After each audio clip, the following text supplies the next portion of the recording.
Hi kabahay, ikaw ba interested or looking for a property investment here in Imus, Cavite? We are now here at the Park Place Village here in Anabu along Aguinaldo Highway and beside SNR Imus. This property is a single attached unit, complete finished turnover and ready for occupancy.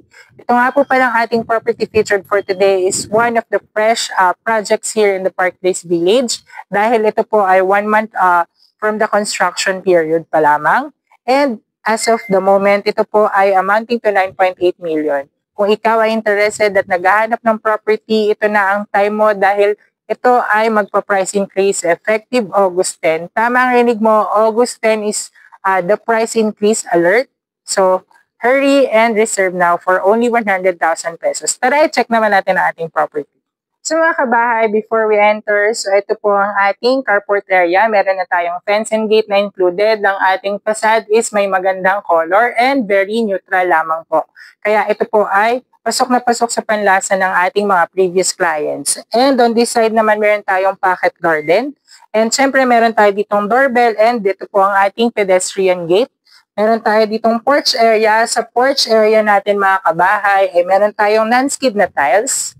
So upon entering sa ating porch area mga kabahay, meron tayong inside gardens on both sides. Meron na rin itong kasamang palm tree.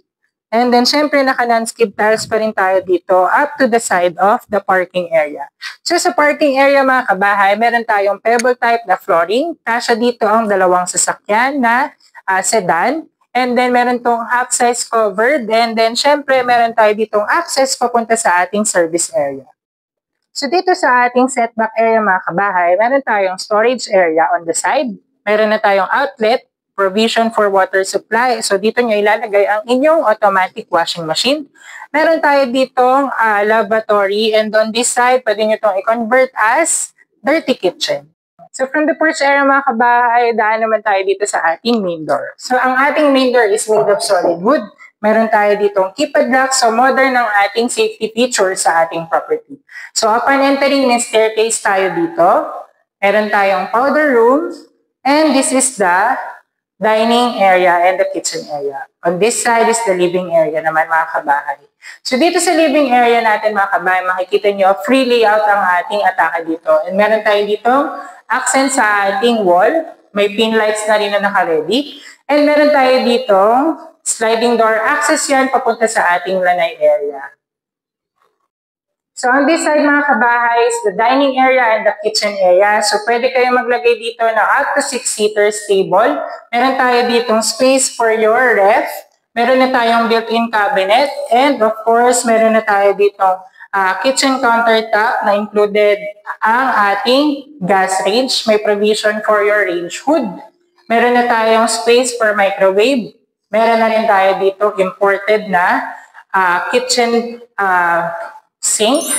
Meron tayo dito storage area. And of course, ito po ang access natin papunta sa ating service area. So kabahay, dito sa ating property, meron tayong 1 bedroom sa ating ground floor. So dito sa bedroom natin, kasya dito ang single size bed or pwede kayo maglagay ng double deck. Meron itong sliding window on this side for natural lighting. And ang good thing dito, syempre meron tayong own toilet and bath and may built-in cabinets na tayo na included upon turnover.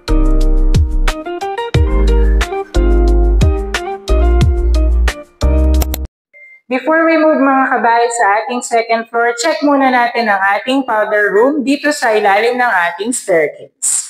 So makikita nyo dito, complete finish po ang ating turnover, complete fixtures din po ito.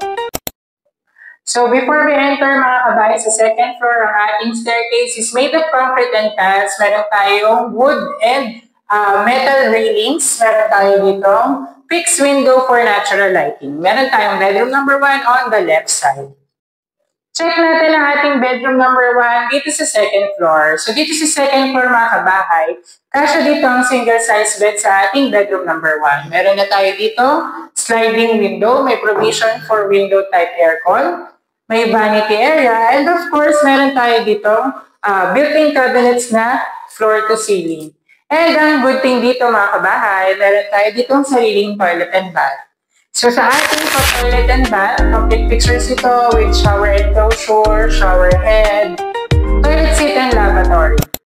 Check natin ang ating master's bedroom. So master's bedroom, upon entering, meron tayong built-in cabinets, meron tayo dito ang vanity area.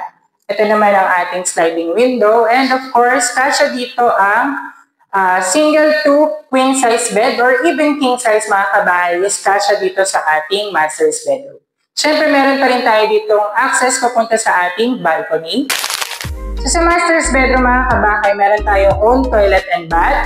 So as you can see dito, complete fixtures ito. And syempre may add-ons tayo dito dahil compared to other rooms, meron tayo ditong bathtub. Meron pa rin tayo ditong shower enclosure, the toilet seat, the lavatory, and the mirror. Tara, let's have a quick tour dito sa ating balcony area. So dito sa balcony area, kung makikita nyo ngayon mga kabahay, umuulan at malakas ang hangin dito sa ating area.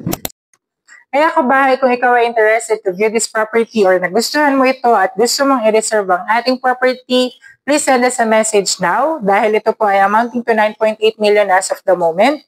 And effective August 10, magkakaroon tayo ng price increase. Kaya beat the price increase bago ka pa maunahan ng ibang client. Kung ikaw ay may 100,000, ito na ang chance mo. Huwag mo lang palampasin. Please send us a message at 0916-518-4710. I am Von, the power of Exosia Properties, your PRC and this is the accredited salesperson. Thank you for watching mga kabahay.